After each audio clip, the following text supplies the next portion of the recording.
Hi, everyone. We're thrilled to be joined tonight by an amazing, amazing director of the film that we hope you've all had the chance to watch, Nothing Fancy, Diana Kennedy. I hope a couple of minutes ago you got to enjoy the awesome live music from our favorite Julio Amaro. We want to give him a big round of applause, a virtual round of applause for playing some Latin jazz before we got going with the Q&A tonight. So thanks so much, Julio, for joining us. And thanks to all of you guys who are out there watching the Q&A.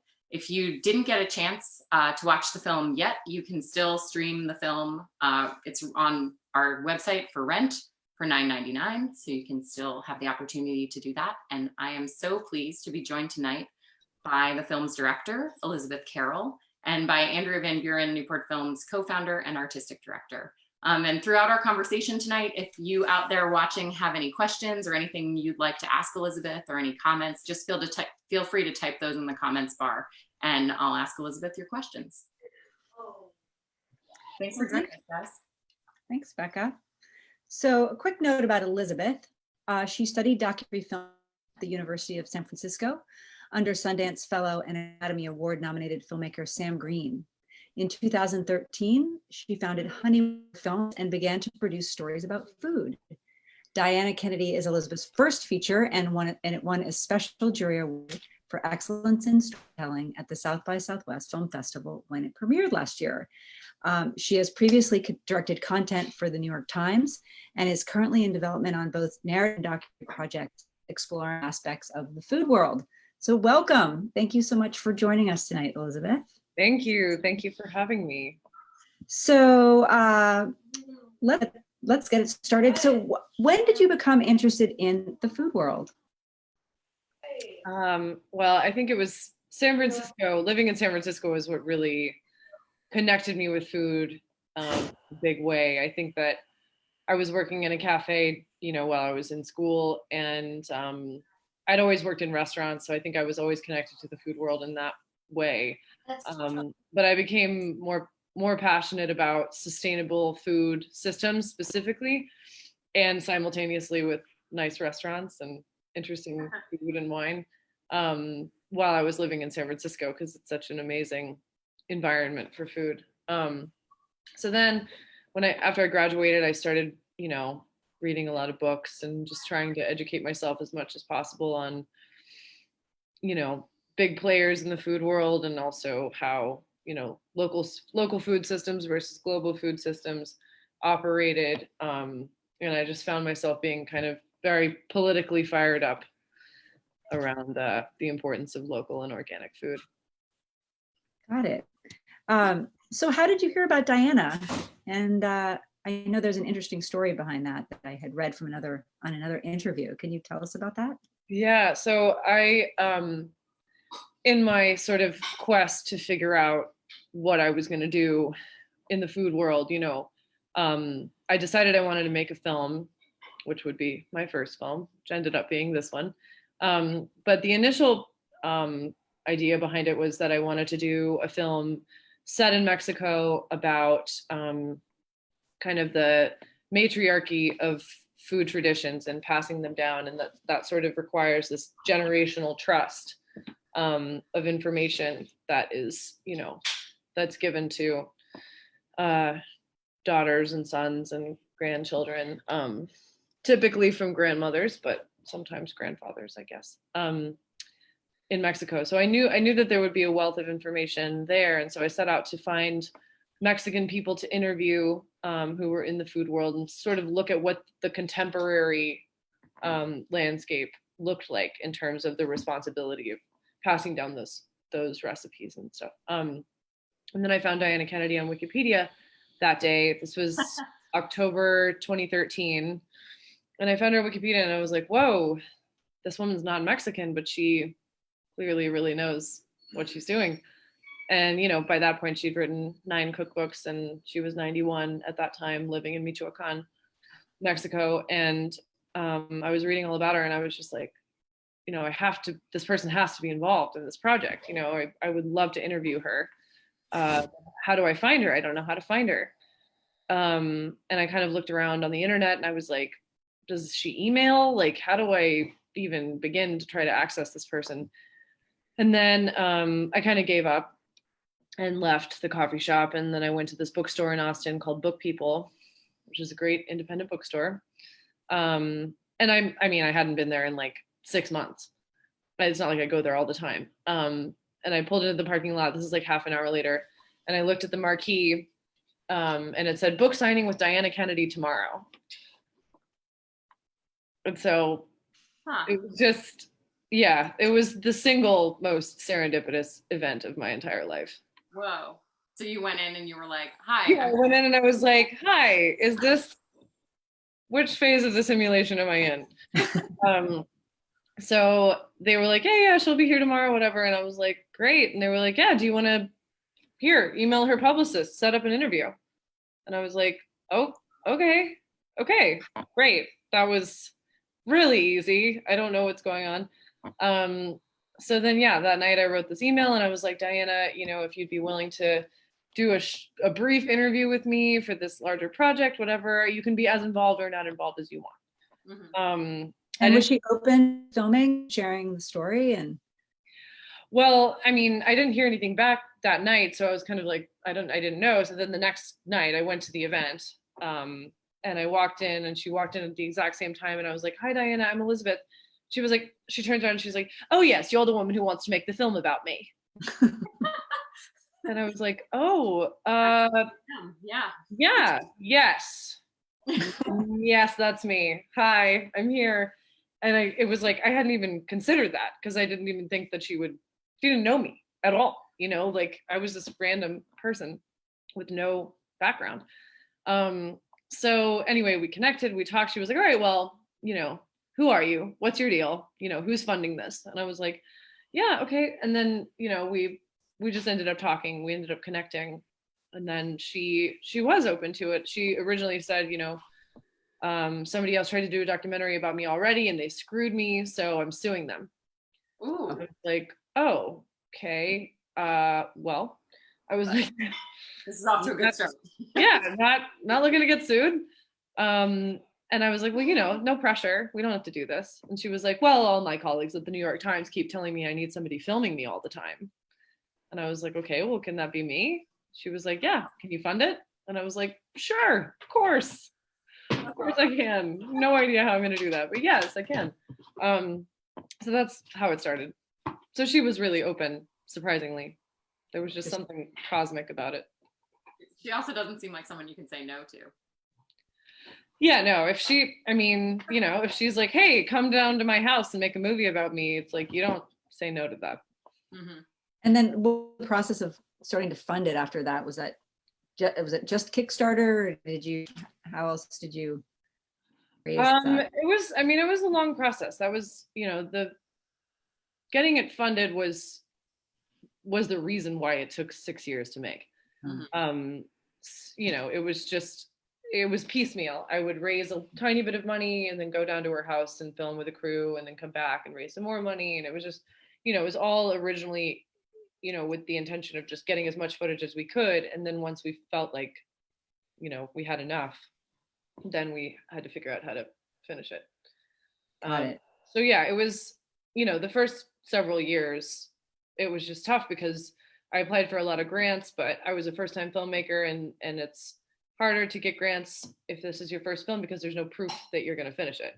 So they want to make sure that the money goes to somebody who's going to finish the film, which I understand, but was obviously frustrating at the time. So the biggest challenge, raising the money to finish it? Sorry, you broke up a little bit. What'd you say? Was that one of your biggest challenges in making? By far, yeah, that was the biggest challenge. And are you in touch with Diana? I'm assuming she's safe. She's isolated.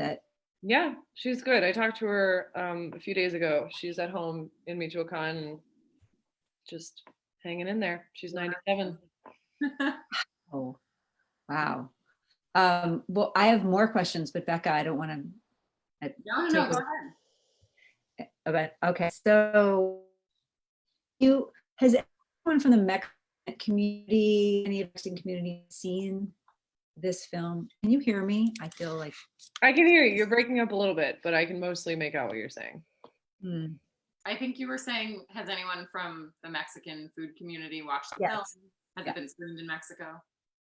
Yeah, I've spoken with several people who've seen it, and I've gotten really really great positive feedback about it. I was nervous about that, being a non-Mexican person making a film about another non-Mexican person that's set in Mexico. So I was nervous it was going to be delicate, and I wanted to be respectful of that. But no, it's been really interesting. I went to the Napa Valley Film Festival in whatever month that was, November, I think. And there was a group of people from Jalisco, and then a couple of other people from, I don't remember where they were from, but they were super nice, and they came up to me afterwards, and they were just like, this film means a lot to us, thanks for doing this. And I was like, wow, thanks for saying that. I just wasn't, I don't know what it would be like as a Mexican person to watch it, so I was really happy to hear their perspective about it. Yeah. We have a question from someone watching who wants to know, what was your favorite meal or dish that you were able to try of Diana's? You probably ate some awesome food being in her kitchen. There were some limited opportunities. It was really, yeah. Well, I think, I guess the most memorable moment to me was when on our first trip, we went down at the beginning of 2014, and she made gigantic sandwiches for us, tortas, and the rolls were like, larger than a football. And she was like slathering it with like all these cheeses and these black beans that she'd made with lard, and a bunch of ham, tomatoes, avocado, da da da da. It was like, this was enough food. Like, one of them was enough for 5 people. Yeah. And so she made one for each of us. And one of my crew members was recovering from Montezuma's revenge, and she was like, you have to finish it, everything. You have to eat it all. And he was like, I can't physically do that. And it was just, it was hilarious, but it was one of the most delicious things I've ever eaten in my life. And then, like, I think the next day or later that night or something, she just like had some, tamales that she had frozen, and she warmed up for me, which under normal circumstances would probably be like, good, satisfying if somebody else were making them. But because they were Diana's, it was like, this was like holy sacred food, even though it had been previously frozen. But she's an amazing cook. Amazing. It seemed like the group of people that you were filming down there, not everyone was a professional chef, or they were in varying degrees of professionality in terms of that. Does she still take a group of people and teach them, or not anymore? I think that she's past that point now, but I know that in theory she wants to, and I think she wishes she could have done many more of those, because I think that was the thing she loved the most, was like just physically teaching people, and especially people who really wanted to learn. And when you went down there with your crew, how many were you, and were you staying near where she lives? So yeah, there's a beautiful bed and breakfast called Rancho San Cayetano right nearby Diana's little town. It's like 15 minutes from where she lives, and it happens to be, very close to a tourist destination, which is the biggest monarch butterfly reserve in the world. Preserve. I don't know what I'm supposed to say, but so we shot there on horseback, which was incredible the first time we went down. And there were like just butterflies everywhere. Now apparently it's different, because unfortunately they're dying out a little bit. But so yeah, that bed and breakfast serves the butterfly going populations. But we lucked out because it's a really awesome place. And we would stay there. It was usually me and 2 other people, just one person, one camera person, one sound person. And on the last, on this, I guess the third, I don't know, I don't remember, it all runs together, but the biggest one we did was like a 14-day shoot with me, camera person, the DP, and then assistant camera and a sound recorder. So there were 4 of us. Well, that's a lot Yeah. in her little house. Yeah.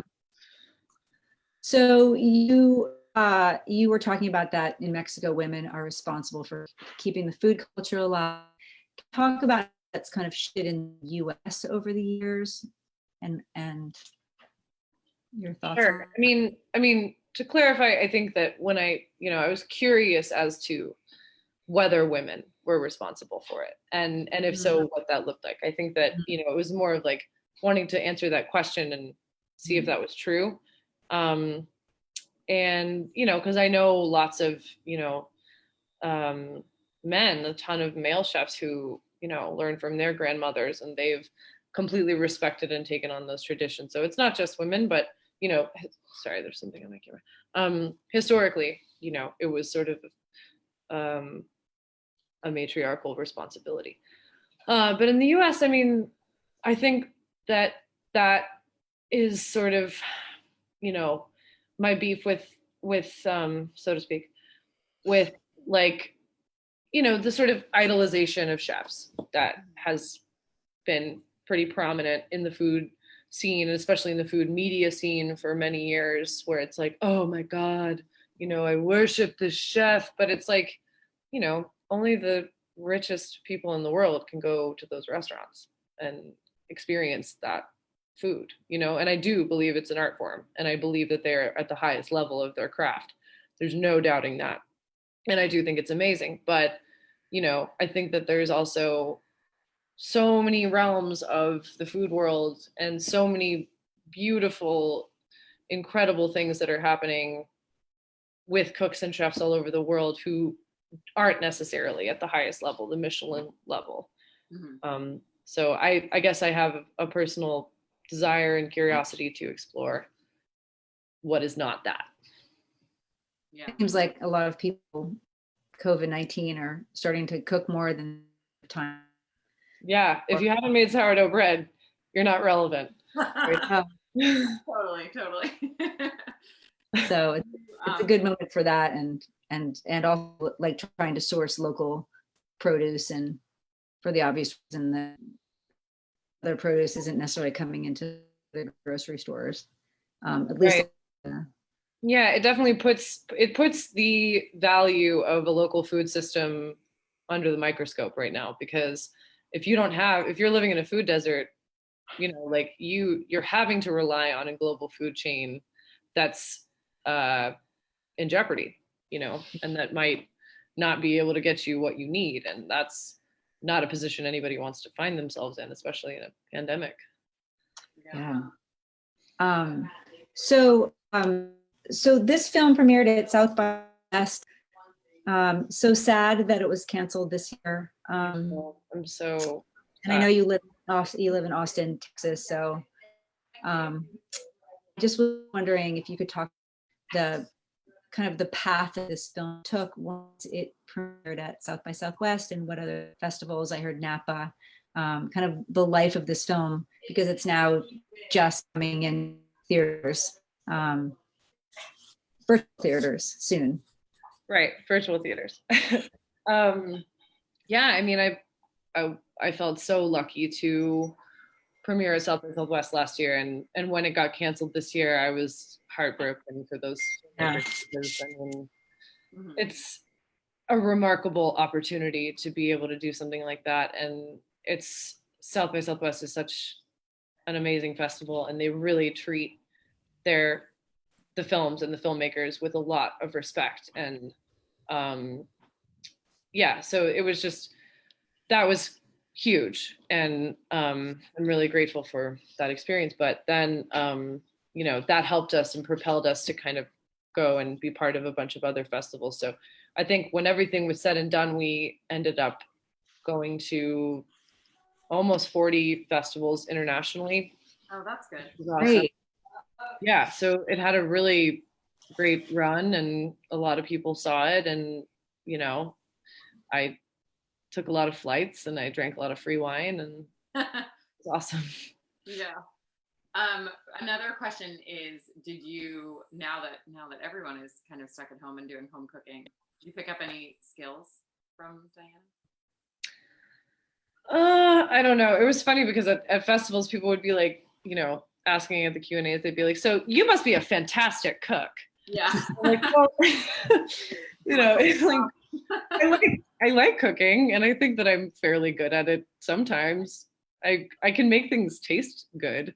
But I am in no way, like even close to some of the people that I've had the pleasure of being around. But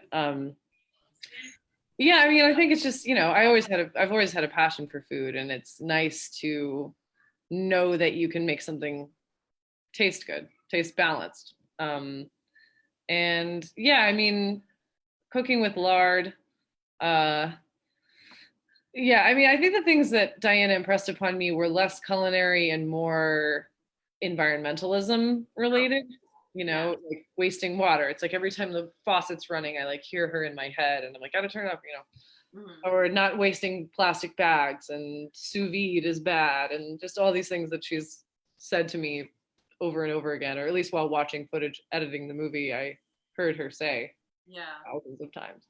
Yeah. What is the next project that you're working on? I'm figuring that out right now. I think that, coronavirus basically, made everything that I was considering moving towards kind of obsolete and seem really stupid, or just not as important. And so I think that I'm figuring that out. I think it's going to be around local food systems and the global food chain, something like that. But I also have always been really fascinated by the psychological and emotional connection that we have to food and to food traditions, and sort of the idea of comfort food, things like that. So basically, I have no idea, but I'm in process. That's great. Yeah. And you just talk a little bit about where audiences will be able to see the film and when. And yeah, so we were going to have, Greenwich Entertainment, our distributors, have been awesome.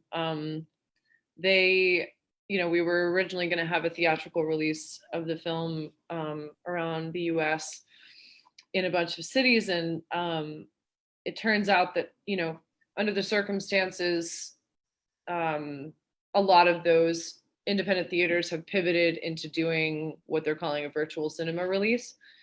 So I think a lot of people are doing it with their films, and you guys are doing it as well, which is awesome. And so basically on May 22nd, a lot of these theaters like Alamo Draft House and the Lemleys in California and a massive list of others are essentially going to offer kind of exactly what you guys are doing right now, the $9.99 to rent for a few days offer, to support the independent theaters and to support the film. So that's happening on May 22nd. And then on June 19th, it'll become available for rent and purchase on Apple, Amazon Prime, Google Play, blah, blah, blah, blah, all the ones that you see come up on your little paper. Awesome. So June 19th. Okay, so I muted myself. My house has gotten busy since we started.